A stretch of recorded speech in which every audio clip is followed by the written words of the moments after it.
It is that time. It is a Tuesday morning. It is time for KCIM Sports Rewind.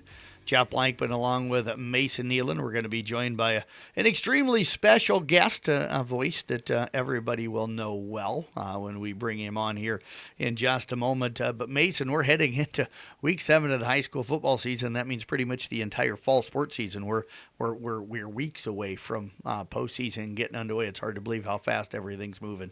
It was weird when we got done with everything on Friday night and we sat there and talked, is that the first thing that came up was postseason and who do we think is going to make the postseason, what do we think we're going to do with it, and it's weird to sit here and say after week 7 we're 1 week away for a lot of our football teams from being into a week 1 of the postseason. Let's bring in our special guest, a guy that goes out and broadcasts a lot of football and volleyball for us, and we're bringing him on this week as, the rankings is starting to become something that matter. I don't pay a whole lot of attention to rankings throughout most of the season, but now with the association putting out their rankings, Nick Brincks joining us, this is all of a sudden the rankings become important, and who's ranked where seems to matter. Yeah, once we reached, I think it was week 5, they started putting out their official rankings rather than you're just relying on coaches' polls and media polls and things like that. Well, now we have what they will use to help determine playoff pairings and all those kinds of things. So, yeah, it's starting to feel real here with just a couple weeks left in the regular season. And now I know you don't work for the association, and I'm not certainly calling them out, but you're a math guy, and that's part of the reason why I wanted to ask you this.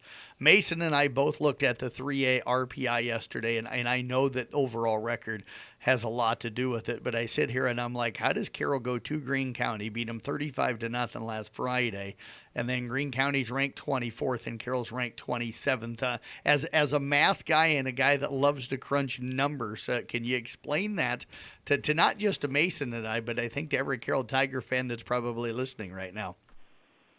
So when I look at the 3A RPI, to me, the biggest thing that stands out is Greene County's 4-2 overall record compared to Carroll's 3-3 record. The way they break down the RPI, your record is a big chunk of it, and so they look at Greene County, and they're essentially .666 winning percentage. Carroll's at .500, so there's, a .16, .17 difference there, whereas when Carroll, if and when they win 2 or 3 more games to round out the regular season, their percentage should go higher. Greene County's may or may not stay in the same ballpark, but I think as the season goes on, it'll shake out where it should be. I think the worst part about the RPI, whether you lose by 55 or 1 point, it doesn't take into account how close your games are. And as we know, Carroll, they've had some heartbreaking losses, and they've had some close wins as well. They all track as 1-0 or 0-1, whereas, this week Carroll beat Greene County by 35, but it might as well have been 35-34. It doesn't matter how the RPI looks at it. But to me, I look at it, and it's pretty much just because Greene County is 2 games above 500 right now. Carroll is at 500, but hopefully here in the next few weeks, Carroll can be, 6-3 at the end of the regular season, the district champion, and you can ignore the RPI. Yeah, and I think, Nick, the other thing that people forget about is the RPI is taking the overall record into account where, as far as, the district race, the non-district games don't mean anything. So all of those Carroll losses don't mean anything. And if you win the district, it doesn't matter where your RPI is at. All of the 3A districts, you'll find that Carroll's district doesn't have anybody ranked in the top 20 for RPI, but they will take up 2 playoff spots. And if that happens, that might be, impacting the teams that are ranked 15th and 16th that might not get into the playoffs this year because you've got a district where their RPIs are down a little bit. But yeah, as far as Carroll's playoff path is, I don't see a world where they have to rely on RPI. I feel like they get through the district as the district champion or the runner-up bare minimum, and so the RPI really won't matter. It will start impacting matchups once you get to that round of the playoffs, but as long as Carroll can get through as a top 2 seed in their district, they'll be in good shape. RPI may not look great, but again, if you win your next 3, that RPI will look a lot better, I would imagine, if they finished 6-3 and they did go on to win their last 3, and even if they fall and they go 5-4 and have to go second in the district. I think that RPI will definitely it'll work its way up to the top 20 or maybe 15 by the end of the regular season. You've been really our voice, for Kemper all season, you and Doug Waniger. I think you've done 4 of the first 6 games for them so far this year.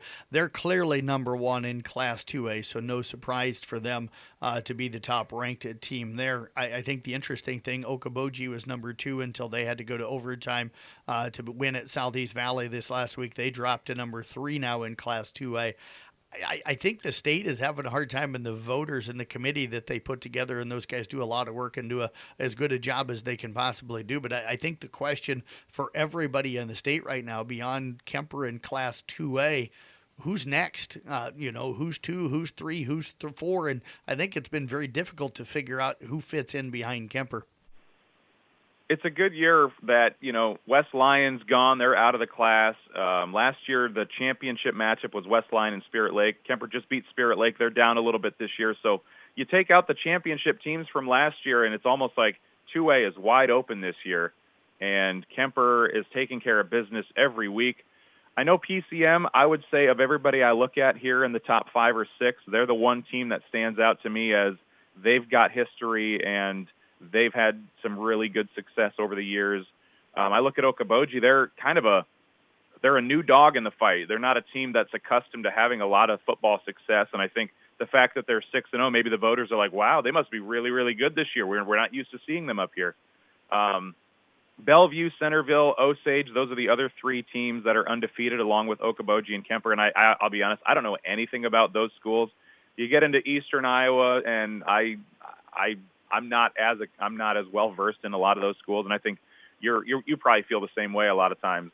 But yeah, I look at PCM. That's probably the one that would scare me the most. Thankfully for Kemper, as long as they keep rolling, that would not be a matchup that they would see before the championship game. Most likely, I would imagine if you stay 1 and you stay 2, the brackets will work out that would eventually whittle their way down to a potential championship game. But I know I look at Okoboji at 3, and at least just comparing like opponents, it helps that they're in the same district. But the teams that Okoboji is beating and the teams that Kemper is beating them much more convincingly. Spirit Lake, for example, it took a last-second field goal for Okoboji to beat Spirit Lake a few weeks ago, 10-7. You look at OABCIG and things like that. In Southeast Valley in particular, I think they took. I think they're the team that just took Okoboji to overtime this week, if I remember right. Whereas Kemper was up 42-0 with a minute left.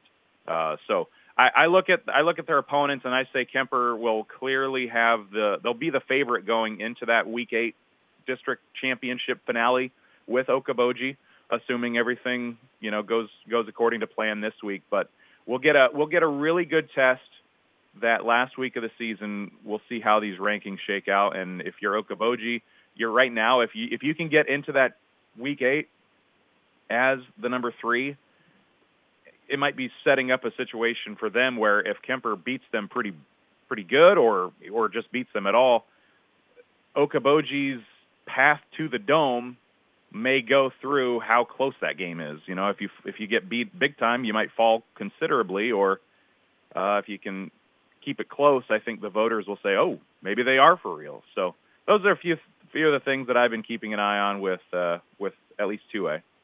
Yeah, and when I look at 2A here with that Okoboji matchup, Jeff, tell me if I'm wrong here, but if Kemper were to win, it would almost feel like a matchup between 1 and 2 is inevitable sometime down the line, because you look at that, and if Okoboji falls out of that 3 spot and somebody else climbs up, the only 2 consistents there would be, for the last couple weeks, PCM and Kemper. So I feel like that Okoboji-Kemper matchup is really a huge matchup when it comes to that Week 8. It will be. It'll probably decide the district championship more than likely. And if Okoboji would somehow find a way to beat Kemper, they may jump into that 1 spot because they would be undefeated. I think the thing for Kemper, what you got to be paying attention to and stuff, and Nick, you can probably throw something in on this. Western Christian, you got Okoboji. I doubt they do a rematch, maybe at least not before the quarterfinals with Okoboji, being they're in the same district. So you'll look at potential down the line. Western Christian and Van Meter are really the only other teams in 2A right now in the rankings that you could see for maybe that potential, second round or quarterfinal round matchup that the Knights would get matched up with. So there's not a lot of teams in this half of the state. You mentioned, West Lyon dropping out. They're down to 1A. Central Lyon, Georgia Little Rock's down to 1A. West Sioux is down to A. So a lot of the teams we've typically seen Kemper have to face, as the 2A playoffs go on, are no longer in 2A. So now all of a sudden it's like, who do they go up against? And I would say Western Christian and Van Meter, potentially the two best favorites that they could see down the line for that right to go to the state, to the Dome. Yeah, I think you look at those two programs, they're 5-1 for Western Christian. Van Meter's 4-2. They're not undefeated, but you just know that those are teams that are going to be playing their best football this time of year and into the playoffs. And if the rankings remain how they are, that Van Meter matchup, I mean, that could be a round of 16 matchup. Western Christian could be a quarterfinal matchup. I mean, if they want to look at Kemper and Western Christian as the 1 versus 8, if the rankings didn't change, I mean, that would be a pretty easy one to say, yeah, let's make that a quarterfinal matchup in Carroll. I don't know that I would want to have to match up with either of those two. I do know that Western Christian beat Spirit Lake earlier this year by 4, and Kemper was up 28 in the fourth quarter with a minute left this week. So I know you can't always extrapolate how it works out from one opponent to another when you have common opponents, but when we look at it, everything that I look at tells me, yeah, Kemper, they're beating these other teams by more than the other teams are beating them. So you would think that it could be a matchup that they should handle. But again, teams can have an off night. Teams can have their best game of the season when you're not expecting it, and anything's possible. But yeah, I could definitely see those being potential playoff teams for Kemper, especially when there's not a whole lot in Northwest or really Western Iowa. You look at the top 10 in 2A, you've got Kemper, Okoboji, Western Christian. That's about it for what I would consider Western Iowa. And then you can throw in PCM and Van Meter kind of central, and then I think everybody else is pretty well east. So they do try to keep geography in the scope of the conversation somehow.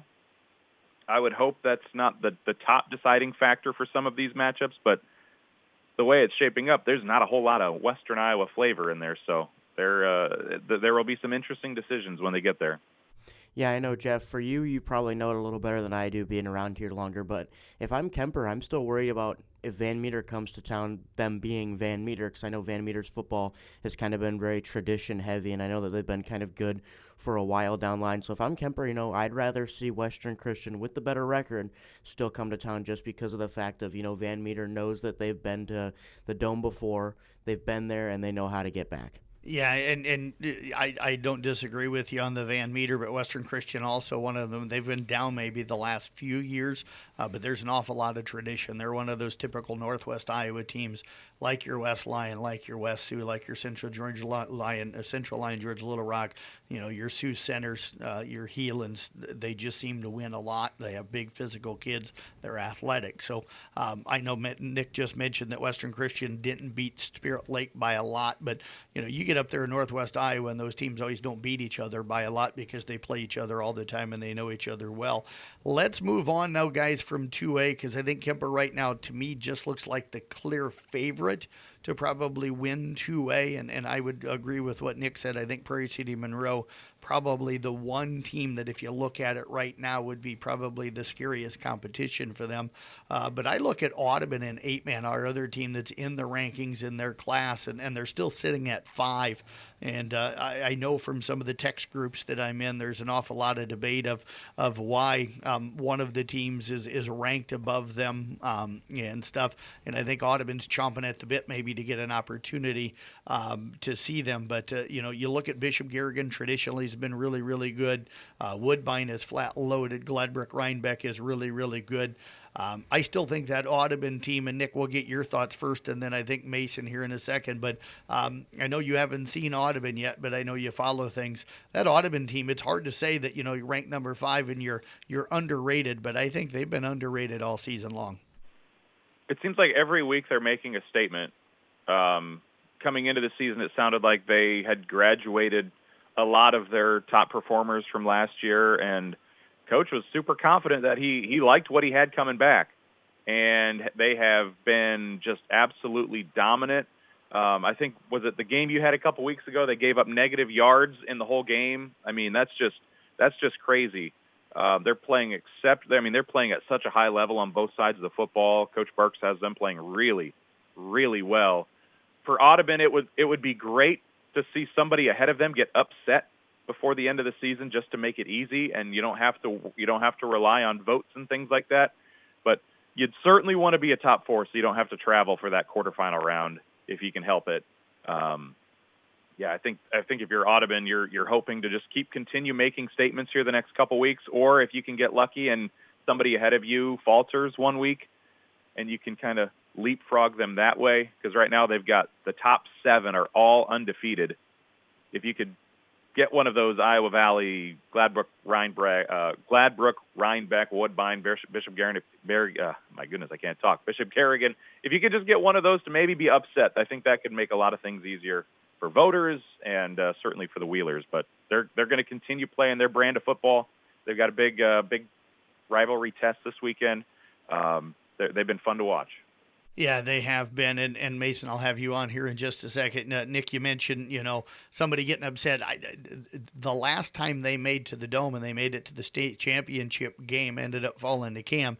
Audubon got sent east and had to go to Southeast Iowa, and I think I think for them, they remember that, and it's in their mind of, hey, we're okay going that direction, because the last time we went that direction, we had an awful lot of success. Mason, I know you've been following them hard. I talked to Coach Brincks this morning. You catch up with him every other week as well.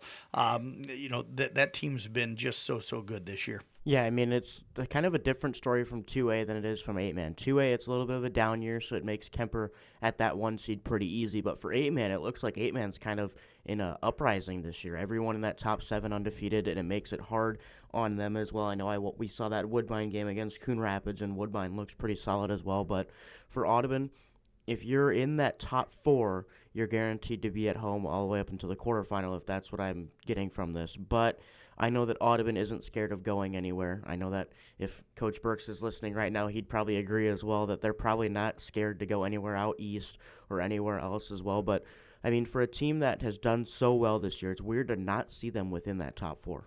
Yeah, and I don't know if they'll get there. I don't know if anybody in front of them really has anybody. I know Gladbrook's got a couple of district tests, but probably should roll through those. So I don't know if anybody undefeated right now in that district or in 8-man's going to end up getting beat. I think Iowa Valley faces, I can't remember who it was, but they have like a top 10 matchup for this week before going into a matchup, or it's either this week or the last week of the season. They have a top 10 matchup, so I think that's Audubon's best chance of getting in there, is if Iowa Valley either has a really close game to end the season, or if they were to fall, I think Audubon's best chance to leapfrog them there. But if you're Audubon, I think that the way to get in is to just keep doing what you did like last week and go put up 84-0, or just like a 60-7 or something that you've been doing all season. Well, and for the Wheelers, they're going to have to get by a very good Coon Rapids Baird team coming up this Friday night. Crusaders, what most people probably aren't realizing is Crusaders win, and they win the district championship. They're still in that hunt, and people, even though they got beat bad by Woodbine this last week, and they can't forget about them. Nick, we're just going to get some quick thoughts from you. Anything standing out for you volleyball-wise with any of the volleyball that you went out and done for us so far this year? I've seen Coon Rapids Baird twice. I will see Carroll for the second time tonight. I've got East Sac and South Central Calhoun later this week. But just having seen Coon Rapids Baird play twice, they've been really fun to watch. Malia Clayberg, she's kind of playing at another level right now, and with Cook hitting 1,000 for assists as a sophomore, she's playing so well. And I joked with her after the game. It's like, all right, well, you're on your way to 2,000 now. You should have no problem getting there as long as things keep going. But yeah, they're playing really well. They've been fun to cover the last couple weeks But yeah, I haven't seen a ton of volleyball yet. I feel like this week I'll almost double my games for the year in 1 week. It's going to kind of feel like a playoff week for me, having 3 nights of games this week instead of just 1 or 2 overall. But I'm looking forward to it. Carroll at Gilbert. I got that one tonight, and Carroll beat Gilbert last year. Carroll's still looking for their first conference win of the season, and I have to take advantage of all of my Raccoon River trips. I don't know how long they're going to last. It's either the last year or maybe next year. We'll see. But our Raccoon River beat will be coming to an end here soon. So I've got to take advantage of every game I get. And Nick, what I'm gathering from you is you want a much heavier volleyball schedule next year. Is that what I'm gathering from you? I suppose I might be able to say that, but there might be somebody else in the house that says, no, you're good with the number you're getting.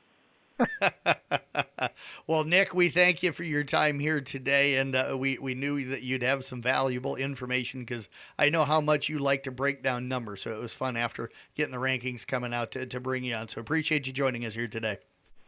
Yeah, you bet. Thanks for having me. Nick Brincks again, of course, one of our broadcasters here with the Carroll Broadcasting Sports Network. Jeff Blankman, Mason Nealon with you here. We're going to step away. We'll take a break. We've got our sack of the game that we've got to announce, and we'll talk a little bit more high school and college sports coming up next year on Sports Rewind. As the athletes at your house prepare for hard work and fun of the season, remember that St. Anthony Rehab Services provides physical therapy for any sports injury that may sideline your member of the team. Sports injuries can plague kids of all ages and keep them from playing the sport they love. Athletes will be under the direct supervision of a certified and licensed healthcare professional in the newly renovated sports performance facility. If an injury is keeping your athlete out of the game, call St. Anthony Rehabilitation Services at 794-5000 for sports injury and treatment rehab.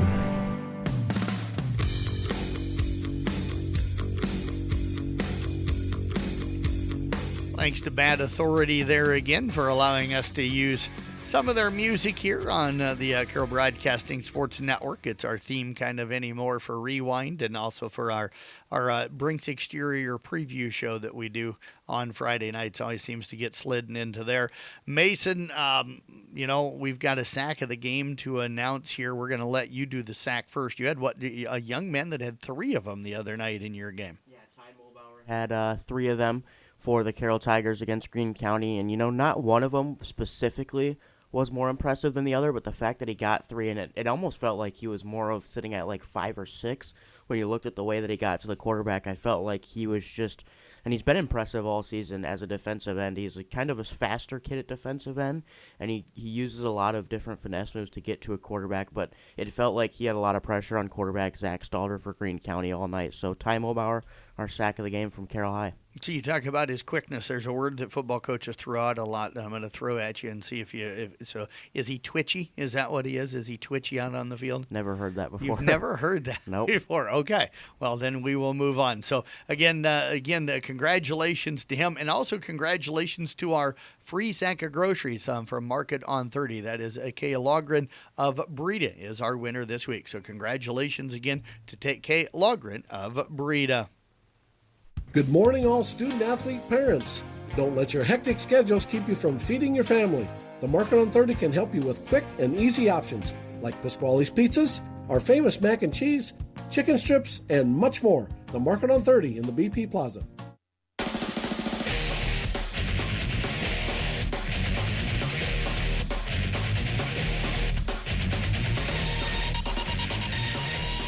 Mason's giving me kind of a weird look over there. I had never used that hotkey. It's on John's page. It was called Heavy Metal Riff. So a little different than what we normally play here. Yeah, that scared me because, usually you hear the Bad Authority coming back in there, and I know that's what I was looking for. And then I heard that, and I'm like, why is that playing? I had to see. I wonder what I'll have to ask John sometime what he uses Heavy Metal Riff for during his show during the morning. But, maybe when he's bored, he'll just put his headset on and listen to heavy metal riffs for an hour.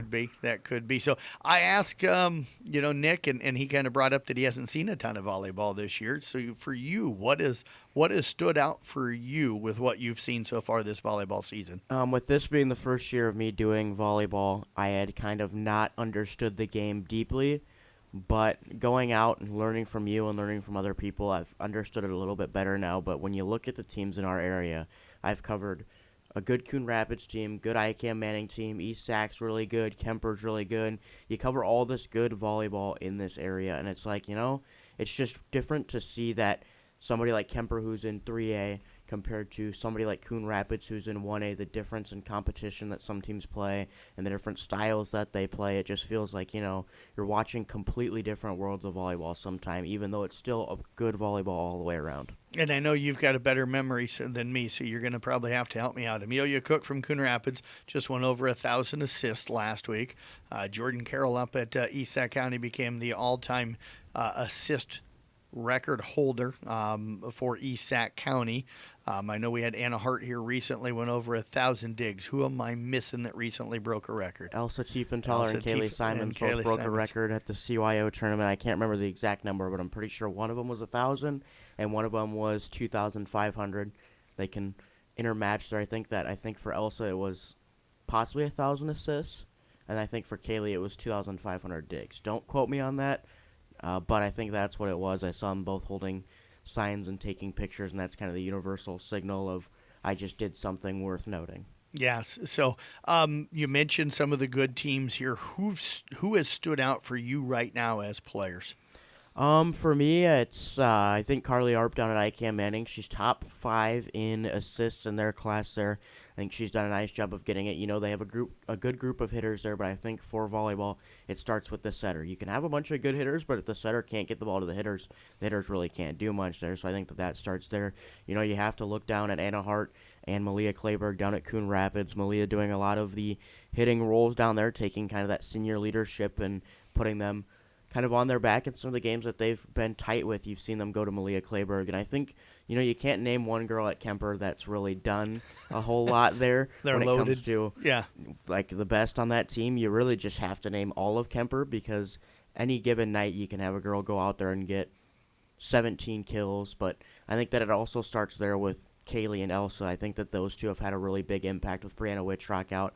A lot of other girls have stepped up. You got to give credit to Addie Antover as well. You got to give credit to Mariah Houghton and Colby Peter, who have stepped up in the absence of Brianna Wittrock. And Brianna Wittrock, from what I understand, going to be back this week. Don't know how big the role will be early on, but from everything I understand, she's cleared and will be back this week. So you're one of the top teams in the state in your class in Kemper, and now you're getting what was maybe your best player back. We had her as our Rewind Player of the Year a year ago. I will tell you that I've been kind of starting to break down some of my Rewind stuff. It's not going to be easy figuring out for volleyball who our Player of the Year is and for football who our offensive or defensive players of the year. We've got a lot of people in the hunt for those. Yeah, I've started to break down some numbers too, and I look at it, and there's a group of probably, I'd say 10 that I've got in volleyball right now where I'm like, you're probably in that hunt right now, and right. I think that with these last couple weeks it'll probably whittle down, but it's weird because I'm looking at it, and I have double-digit people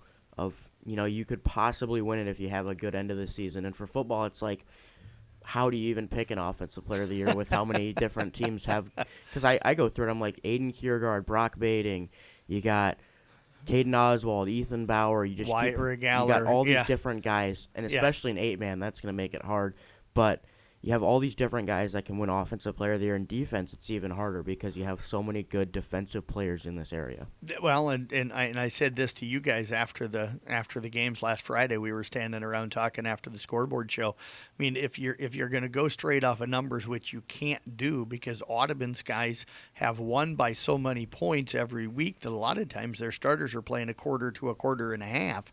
So when you look at their overall numbers, they don't match up with some of the other guys. It's just because everybody else is mainly getting to play full games every week where they're beating everybody by so much that their guys aren't getting the opportunity to get the carries on offense or the receptions or the tackles on defense. When you hold a team to 3 and out on every possession and you're only out there for 2 possessions or 3 possessions because you're up 40-0 already in the second quarter and then you sit the rest of the game, you're not going to average 10, 11, 12 tackles a game because you're only out there for 8 or 9 defensive plays in a game. Yeah, and that's what makes it hard not seeing Audubon. I know you've seen him, but for me, I haven't seen him, and it's like I haven't seen the impact that some of these defensive players or offensive players are going to make for the team. I'll just have to go off of the numbers and then what you guys tell me or what Sean will tell me different guys are doing. But for them, it's like that's hard.